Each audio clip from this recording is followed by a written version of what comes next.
guru of workshops, Tony. Woo! Good morning, everybody. Hope everyone's okay. I was on the train this morning, Tony, and I was thinking about you and all the incredible stuff that you've done and how impro has influenced you so much. And I was looking around me and everyone's on their phones and everyone's looking at what's going to happen now, Israel, Iran, oh my God, World War III. And there were two people who stood out, and one clearly had mental health problems, and he was sort of going up across the door, up against the door and up against people saying, I can't bear it, I can't bear it. And I was thinking, what would Tony do? And he came up to me and I just said, yeah, I know, I can't bear it. And he calmed down. And then there was somebody else who couldn't speak English. He tried to speak to me in Spanish. He couldn't figure out the transport system. No one would address him. And I managed to speak to him in French. And it made my journey good. And it struck me that everything that you have done throughout your career, and Tony has done so much. I mean, I was going through his LinkedIn and the website thinking, is there anything he hasn't done? Like police, he's done. 50 to 60-year-old women, young offenders, institutions, British Council, hospitals, universities. You've done so much. Is this a way you live your daily life? Do you every day go into the overground or a space and think, what do they need today? Thank you, Lorna. I'm just passionate about using the arts, you know. I think I was, looking back, I was motivated and passionate to want to learn on how the tools of creativity, particularly drama and theatre and performance work, I was really passionate to learn all of that by these amazing peers that I'd sort of gone along to in the 90s and early 2000s, because I wanted to learn and develop my own skills and abilities, and that's those tools. Did you know from the beginning that you wanted to do workshops as opposed to you have an interest in theatre, so you could, I mean, you already, you know, you could have just been a director or just been an actor, but were you very focused on, I want to be the one who gets people in a space and does more than theatre? I think yes, but I think that came because of the different kinds of peers that I would hang around with. So I would hang around with groups of clowns and fools and practice with them, and then I would hang around with lots of people who did improv, playback or long form, and then I would hang around with filmmakers, and then I would hang around with other theatre directors. So I was a bit scatty, you know, I wasn't really focused on one thing, because it was like a kid in a candy store. It's like, oh, there's that, I know that, oh my God, there's that. And so I was trying to like discover and learn and soak up as much of that as possible, because I didn't go to school, didn't go to drama school or anything like that. So you didn't, right? No, That's inspiring. It was just workshops, because. What was the first one you did? Well, I went to Oval House Theatre, and that story, I'm proud of that story, but it's a little bit embarrassing, because as a young kid growing up in the area, when you're a teenager, unfortunately, Oval House, before I knew Oval House and what it was about, it was just any other kind of place that, in my community, that you just saw and didn't think you associated yourself with it. One weekend, me and some friends, we bored, we broke in there and just tried to, I came away with a cassette recorder, and it had a tape in it about I think some Shakespeare play that I kept on rewinding. But I didn't know what this really was about. But back in those days, everybody knew you in your community. And there was I kept on playing this tape over and over on my estate. And the word got out that I had this cassette playing this Shakespeare thing. And after about 6 weeks, this and man, how old? about 14, 15, this lovely man came to my estate who I kind of knew of. And he said, look, I heard that you broke into Oval House Theatre a couple of weeks ago. And he just took me by the ear. And back in the days, they would take you by the ear and march you down back to the theatre. And I went along. I'm going to tell your mum if you don't come. So I went along, and I had to apologise and give back the cassette. Right. And they said, look, we want you to turn up on Tuesday to the drama workshop. And I was like, oh, God. All right. And that's how it kind of started. Wow, so one person, but actually also you're... So is that why when you've worked with offenders and you do say that that after the workshops there is less re-offending, is that, do you feel that because you had a connection with that, we broke in, that you don't judge people, you know where they're coming from or why they might act in ways that are not ideal? Well, everybody's got their own story, and you know, as a facilitator, you don't want to kind of be clouded by any of those kind of stories, only the information that you need to know. But really, you know, everyone's a human, so you just treat people as human. So how did you go on from there? So that was your first taster, and then did you just do more and more? Yeah, I went along to the Royal Court Theatre, Youth Theatre, I went to the Albany Theatre, and there was another one that I can't remember, probably in West London. But basically I did a lot of youth theatre. Right. And the sort of months and the years were going on where I was doing these kind of youth theatre plays, and I really liked it. And had you thought at this stage, oh God, at some point I have to get a job?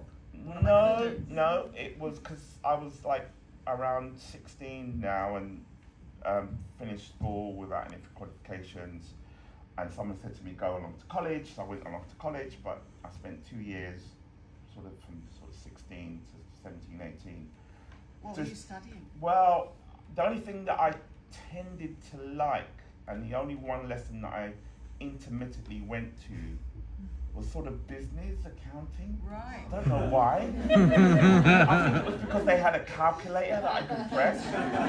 But I didn't really go to the lessons, and I joined the Students' Union and put on events and parties, and that was really my thing. So I wasted 2 years, in a way, at college by not formally gaining any qualifications. And which paid off because you've ended up doing all this. well, at the age of 18, a friend of mine said, Tony, what are you going to do with your life? You know, you've just wasted 2 years, you've had a great time, but, you know, what are you going to do? And I said, well, I don't know. And those days, you could go into a job centre, pick up a card off the shelf. And did you do that? I did, and I picked up an accountancy card, and they rang it up, and I said, yep, I've got skills in accountancy. Interviewed straight away that day, and I started job on Monday, and I stayed there for 5 years. Really? Yeah. Wow. So how? Because a lot of people. How many people here already run workshops? Quite a few. How many want to run workshops? Yeah. So people are very curious about, how do we do it? How do we do it? How do we do it? And then you go on Instagram and there'll be something that says, how to gain followers and how to do this. And it seems like you have to plan. But with you, it seems to have happened organically. I don't know. Or not? I think for me, it was like going out there and going along to these peers and workshops that I really wanted to learn. Whilst you were an accountant? Yes, so these were in the evening, and I really got motivated by that, and I realised that this is something that I really do enjoy more than the work as an accountant. So after 4 or 5 years, I just jacked up the job and said, look, I'm not doing this anymore, because I really want to focus on this kind of world of creativity. And everyone was like, oh, you can't. Why are you going to give up a great job and really nice, and you've got lots of money. And I was like, nope, this is really what I want to do. And so I remember sort of making lots of mistakes thinking, because I'd gone to a workshop with a practitioner, I could take what I'd learned and then go back to my own community and then deliver a session. And I made loads of mistakes because I think I was a little bit too cocky and thinking that people could just stand up straight, breathe, be an actor. And that's not what my understanding of what. So your interest in community was always there. Was that because you felt you had a strong community, or you identified problems in the community? How did you bring, it seems from the beginning you brought community and drama together. Yeah, I think all around me was, the community that I'm working with today. And I've got to start with my own family because, my brother, unfortunately, he passed away in 2016 with mental health problems. My sister, she has spent, I'm the youngest of my family, she spent over 45 years in a home. She's still in a home, a care home, from her own mental health issues. My other brother, he has spent probably about 30 odd years. He was on heroin for about 30 odd years. He's now come off that, but he has a psychosis, and he hasn't sought any help in his life. So it feels like, first and foremost, my family have been suffering with these problems. And I feel a little bit like an ostrich. I put my head in the sand of the creativity of the world to make believe, because I couldn't handle all what was going on around me. So friends and other family members, there was lots of things going on at that time where I felt that if I was perhaps not thinking about the arts, I would have either ended up in prison or just dead or whatever, on drugs, because that was the culture around me. Yeah. So drama helped you, and you now use drama to help others. It's interesting that you're not just focusing on the individual. The individual gains a lot from doing a workshop, but you're also thinking about the collective of the community. Absolutely, because one person who is experiencing something, when you're in a group and that person shares, I always feel, if I was to say, hands up those who equally relate, connect, or identify with what this person has shared, often all the hands go up. So even though you've got one person sharing an experience, it relates to us as a community, and that's a way for us to all together feel that we're in solidarity, and we can, build and create what it is that we are here to do. And why do you think drama methodologies are so effective, as opposed to, a lot of people might need to go to a 12-step group, but will resist going to a 12-step group. What does a participatory workshop do that other methodologies don't do? For me personally, play. Play.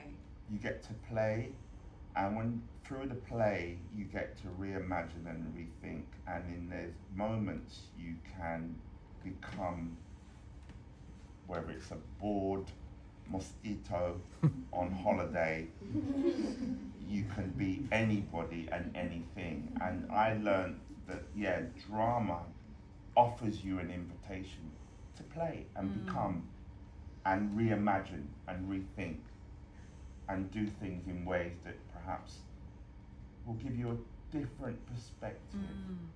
And how do you feel that then ripples out into the wider world? We're living in very difficult times. Why do we need to do these workshops? Well, I think we need to do all kinds of creativity, all kinds of things that are going to bring us joy. because I think it's through the doing, the playing, the creativity, the actual art, whatever that art thing is.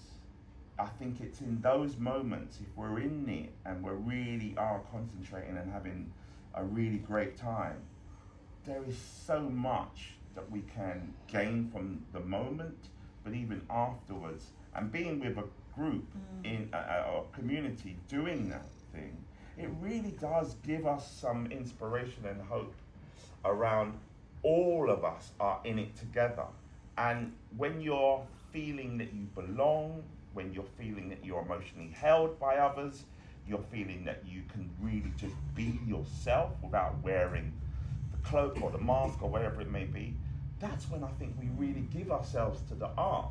And if we're all doing that together, that is a serious a moment of creativity. And I think that can help us really think about things that we're really struggling with, the blockages, the challenges, the problems in our lives. We can reimagine them, we can readjust them, we can look at them in a different perspective from this moment of working creatively.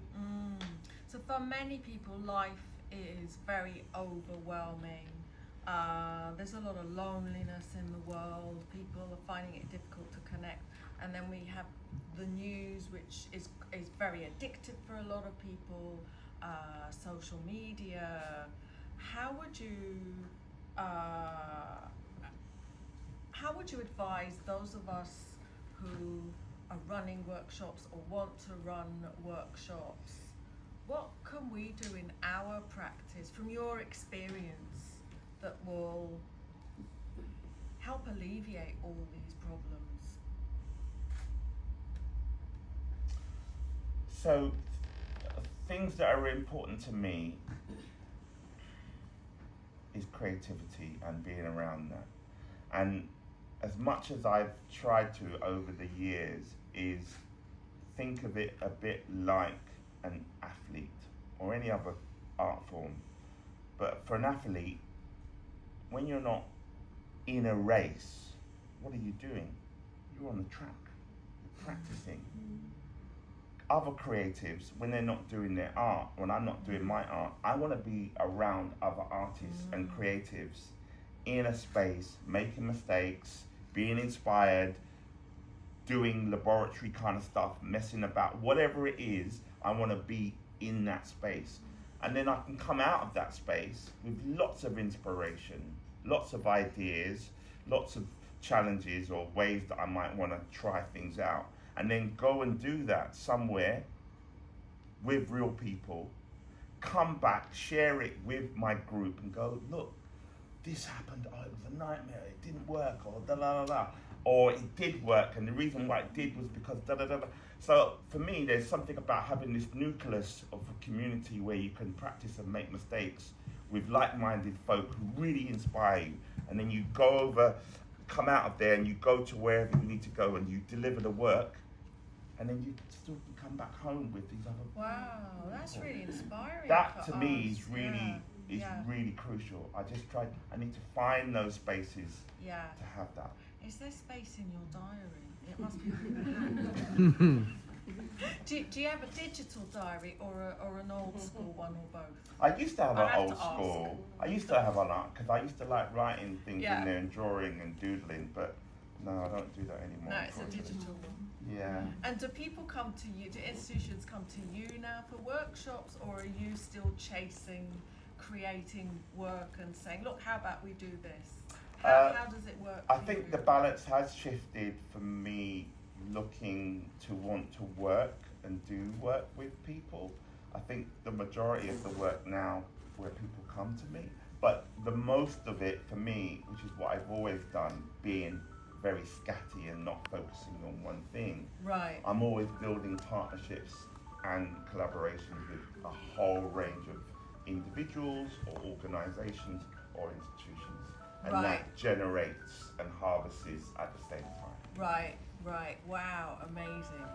I'm So, aware of for something. people, yes, for people who want to do those workshops, I think, what I remembered was just looking quite locally in my own community and finding a voluntary organisation or a community group that really, spoke to me about their aims and objectives of what they were about.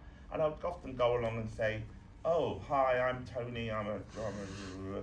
Would you be up for any volunteer work that I could do to run a workshop?" Yeah, you've done loads of volunteering. Because that way I find that I can work with a group of people that I'm interested in, perhaps that I haven't worked with before. And particularly if the organisations say yes and they engage you for some taster sessions, four to six sessions. You do them with the group. At the end of that period, you can sit down and go, "How did it go? Did we do well? What worked? What didn't work?" They would then go, "Oh my God, did this amazing thing with the group and they love it," and da da da da.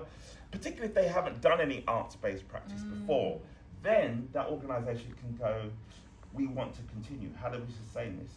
They then start writing funding bids, including you, to then develop and continue this work. Right. So that's just one way how people can try to gain work. So you're always giving. Yeah. Inviting and sharing. Inviting and sharing. Do we have any questions for Tony before he takes us through a workshop? Yes. Just a really quick question. I haven't read anybody's biography because I've just arrived. But when is the memoir coming out? Yes. Or the film of your life? Good question. I don't know. I have no idea. I mean, one of the things I really wish that I continue to do is to do more writing, and that's sort of almost like my weakness. I'd love to do more of that to reflect and kind of account some of the experiences that I had. So I don't know when that's coming out, but yeah. We'd all love to read that. Anyone else? I can't see in the dark. Sorry, I'm in the dark.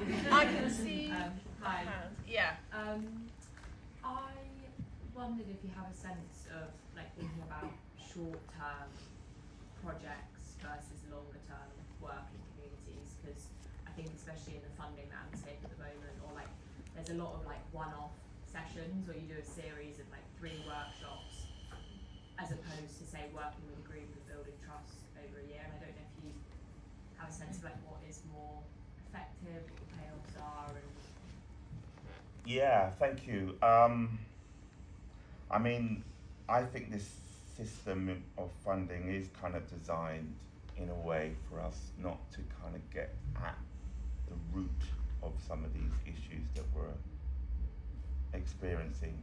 The funding is never, in my opinion, long enough, sustainable enough for us to really do minimum sort of 3, 5, 7 year work. We always do short-term projects and then fall off a cliff. Yeah. And then if you don't take up that work, somebody else is going to take up that work. So partly the way I see us all is we're like crabs in a barrel, really, trying to kind of get around and do what we need to do in order for us to kind of progress. I think with the short-term projects, we just have to keep our expectations simple and exceed them, and find a way to make some continuation, even if it means there's a gap, and then we go back to that organisation or that funder to say, let me share the evidence of what happened, bring in all of the other stakeholders to kind of articulate that message in order for us to kind of create a part 2. But it is very difficult. It's very difficult, and it makes you feel disenchanted, for me anyway, that you've done this project, you don't get any more money, you still see those people in the community, I still say hello to them, but if there is something in the future that I'm doing, I could try to contact them and let them know. But it's very, very hard, and I don't know how others manage that, but I would just say, yeah, the short-term projects, try to build a community around them, i.e. when you're doing those short-term projects, bring as many different stakeholders along with you on the outer ring of your project, because if they get to know about it and travel through that short-term project, when it ends, there's a greater conversation on who you could kind of collaborate and partner with in to do the next thing.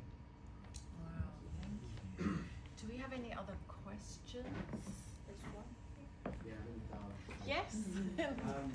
you've worked with like a lot of different organisations, you know, doing these kind of things. What do you think makes a good organisation? Like, what are the features that make you enjoy work with someone, wanting to work with them again?